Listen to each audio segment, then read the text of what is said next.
Can you talk a little bit about Firecrackers on Demand and how that serves the firecracker community?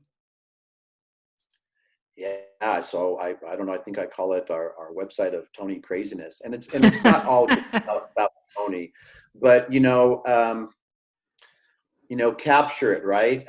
We have a production director, Lucas Wilde.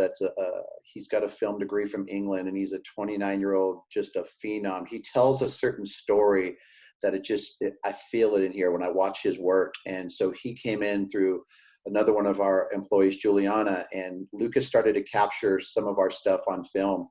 And it just kind of got me. And he likes our culture. He likes, the things that we try to stand for. So he asked to be part of what we're doing. So I said, all right, well, let's meet in the mornings, and we'll just pick topics. And he's production minded. So if you kind of imagine, it's, hey, what are we going to shoot and what are our topics? And he walked in the first day and I said, turn the camera on. And he said, what? And I said, just turn it on. So anybody watches any of the FC on Demand, and we had ran it free through the quarantine so that people could just experience, have things to do. And it's a little bit of everything on what we've done, whether it's fielding, hitting, defense, pitching philosophies, training. It's a lot of a little bit of a lot of areas that I feel it would be like capturing, what your dad's been able to do in his coaching time. Or like I said, go back to Dean, like get the secrets from, like you listen to these podcasts with, the great guitar players or the Rolling Stones or anything. You listen to like their insight and what went into it. And so that's what FC On Demand is. It's insight into how we've been able to create our standard, and it's designed to help people help themselves. It's not just information that you watch and go, I don't know how to do this, but hopefully you say to yourself, I never thought about it that way. And that makes sense. And I think I'll try that. And then I like it when they come back and say, hey, that works. Because we're not forcing them, right? I mean, I could take that angle, but I'd say, look, it's like I look at it like the real estate. You see the successful real estate people. They hold the seminars by the airport. And you're first like, wow, they're just trying to take my money. Rico's all about the money, and what is that? And so you just kind of let that sit there and go, well, wait a minute. Ask somebody who went to the seminar if they walk out of there said they just took my money.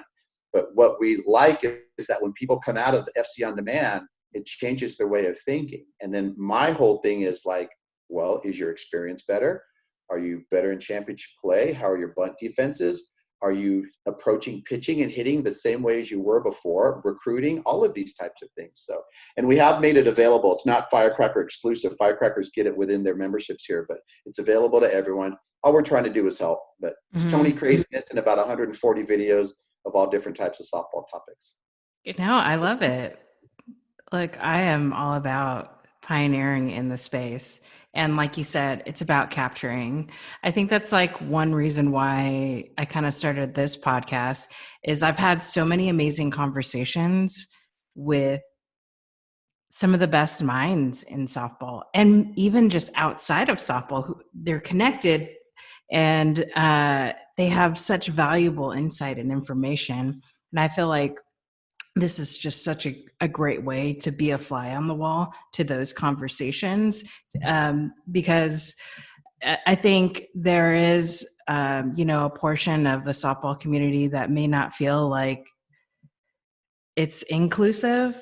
And I know with this, it's like anybody has access to it. You can just, listen on your walk, in your car, like on your way to the field.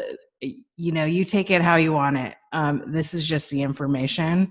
And like with you, decades of experience and being able to share that through the power of video, I think is awesome. And I wish more coaches would do it, because, there's also a certain level of fear that's involved with that too, because it's the unknown.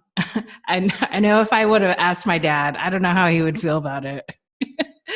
And how do you make him comfortable, right? That's what producers do. Producers aren't there to tell musicians what they're doing wrong, kind of like what softball coaches do, and make you more self-conscious. Kind of an interesting comparison. They're here to make you feel as great as possible and make it easy for you. So, what are podcasts? They're just conversations, right? And so if you can have a conversation. But you put that microphone in front of somebody and they start sweating because now it's like a TV thing and it's a little bit different. I Yeah. enjoy, and I would imagine you do too, I enjoy creating that comfort for people. Yeah. On our YouTube channel, we do a lot of podcasts. I've had them with Sue Inquist, with Natasha Watley, a lot of different different topics and subjects, but I just enjoy the conversation. So I appreciate what you're doing, because again, a lot of us are known for what you see on the field, but not only getting to know what's on the inside of people softball wise, but also, there's something I call flip side. All of a sudden you find out something about someone that you never knew, to know like JB Slimp, I'm going to embarrass him, but to know that he is one hell of a guitar player. Are you kidding me? Like, to not know what JB does and then kind of what he can do with that guitar. And I said, now when I look at you in the third base box, I want to be a guy out there in the arena, not just a guy I trying to think about what he's going to do with a bunt play. So I enjoy that part of it, Chez, and I think I agree with you. Even if it's on video, you could listen to it in your car on Bluetooth, right? Yeah. Just conversations, and kind of replaces the old day of what I used to call talk radio. Just listen to people in the industry. So it's good stuff. Yeah. I still remember the rides home with my dad playing the talk radio sports. Absolutely. Jim Rome and who was the other guy? Last name Duggan, maybe? I don't. Well, I go way back. So some of these old school people, since I'm older than most of the parents now, but out here in Southern California, there was KFI, there was Jim Healy, there's a lot of these guys. But it was talk radio. Maybe that's what some of these young ladies need, because there's not as much talk radio now. So now they're just getting the car ride home on what their batting was like for a 0-for-3 game, right? We need more podcasts in these cars for the car ride home, Chez. Yeah, there you go. You keep at it. I'll keep at it. We'll just create a little softball library. The girls, right? We slip into the girls, go, hey, Dad, they're going to talk about hitting. Boom, and then put them on, and then the girl writes to us and goes, man, I didn't hear anything on the way home. He was just listening to talk about something with Megan. It's kind of cool. So, yeah, totally.